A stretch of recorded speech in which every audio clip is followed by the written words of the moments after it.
Okay, day 47 of trying to become a SOC analyst. Today we're going to jump into an alert for a PowerShell found in requested URL, possible CVE exploitation. It's a high severity alert. It's been tagged on the Exchange server, and it looks like there's been an autodiscover / autodiscover.json script running. It's been blocked, and a request contains PowerShell from an external IP. So this one looks like it's been blocked, so this might be a nice easy one. Let's jump in, see what we can figure out. So we've got the Exchange server IP. Throw that in our endpoint. Exchange server 2.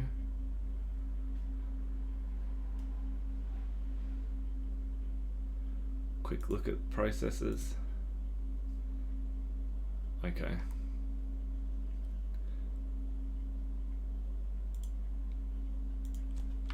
Throw that same IP into our logs. 27th of May. Okay, that we might actually just search for the source IP. Too many logs there to filter. Alright. So looking at our timeline, September 30th, 22. Okay, so it's these 3 logs here. We've got the autodiscover / autodiscover JSON get request that was blocked.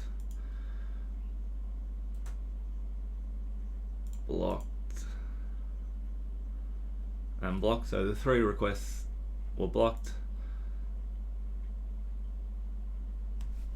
Let's grab the IP, see if it's being flagged as malicious. Where is my abuse?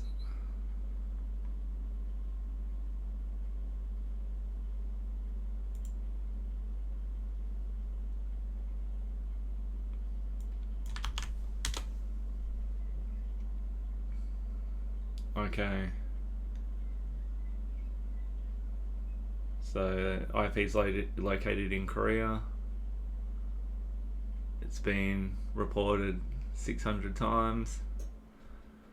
Looking at the dates, this is why I like AbuseIP database. It's got the records from our time period, showing that it was port scanning, brute force attempt. Okay, so it's a malicious IP based in Korea. At this point, we could probably just start our playbook, but I think the one thing we need to do is get an understanding of just what the actual CVE is about.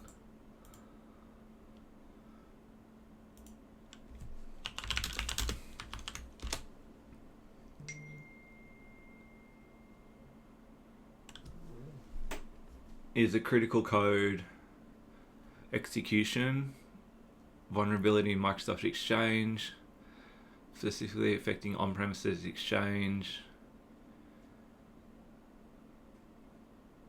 So at the time of the alert, it was a 0 day.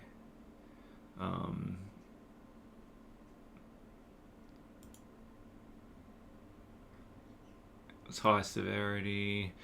If an attacker has authenticated access to the Exchange server, they can use this vulnerability to execute arbitrary PowerShell commands, allowing them to take full control of their affected server.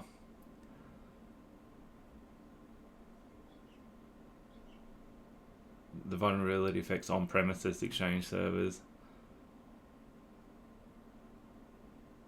Okay, so they also needed to have authenticated access for this exploit to work. Let's start the playbook.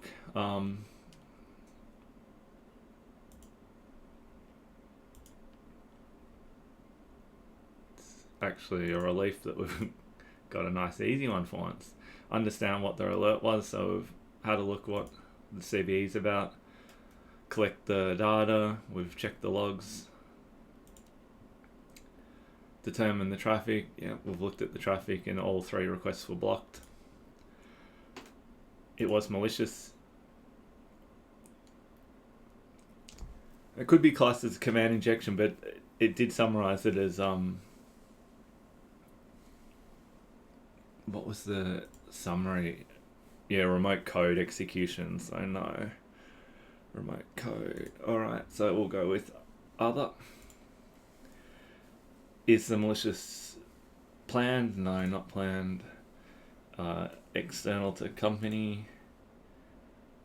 Check whether attack was successful. So we looked at those 3 HTTP logs. They were all blocked. So that's a no one that's successful. And for artifacts, so we can add RIP.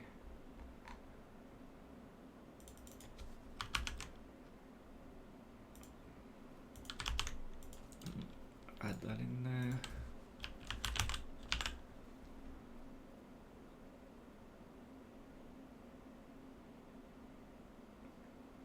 Next, sorry. Alright, escalate no, because it was an unsuccessful attack. And enter notes. Okay, hang on, I'll pause the video, I'll write up some notes. See you in 1 second. Okay, so I've wrote up my notes for this one. Mapped it to MITRE attack techniques, exploit public facing application, PowerShell, and network service discovery. We've tried to log in the 5W style, so we've got the who, an external IP 158, attempted to access Exchange Server 2 at 172 dot, using crafted auto-discover requests associated with CVE-2022. Exploitation, abuse IP database shows the IP has been reported over 600 times for abusive scanning and brute force activity. What? The attacker sent multiple HTTP GET requests to the autodiscover endpoint containing PowerShell indicators within the URL parameters. The request attempted to access Exchange backend services. The presence of PowerShell in the request string is consistent with ProxyNotShell exploitation attempts targeting the CVE. All requests were blocked. The when, we've got the timestamp, the where, hostname, Exchange Server 2, the destination IP 172, the source IP, the 58.IP, request URL /autodiscover/autodiscover.json with embedded PowerShell indicators. Why?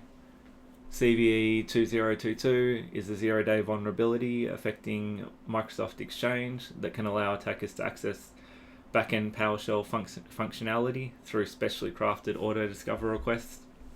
The malicious URL structure and scanning behavior indicate recon or exploitation attempts. Evidence, we've got request URL contains PowerShell string, auto-discover endpoint targeted, multiple HTTP GET requests observed, IP flagged 600 times in AbuseIP database, all requests blocked. Response, the alert was confirmed as a true positive. The exploitation attempt was blocked at the web server layer, no successful exploitation or backend PowerShell execution occurred, no further escalation required. So we'll lock that in. And we can close our alert and see how we went. So yes, true positive. Paste in our notes. We're on our 41-day streak. And this is our closed alert, so let's have a look. Okay, so we got everything correct. True positive, no need to escalate. Their attack was not successful. The direction of traffic was external to the company. That it was not planned. The attack type was other, and it was malicious traffic. So we got the playbook questions correct. We've got our notes.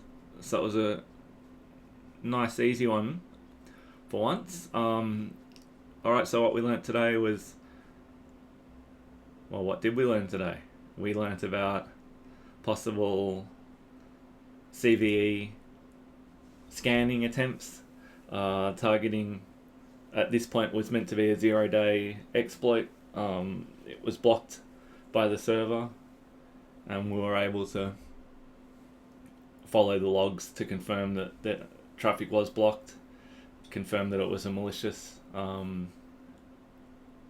scan, and I guess in this scenario would add the IP to our firewall, and that would be that. So I'll see you on day 47.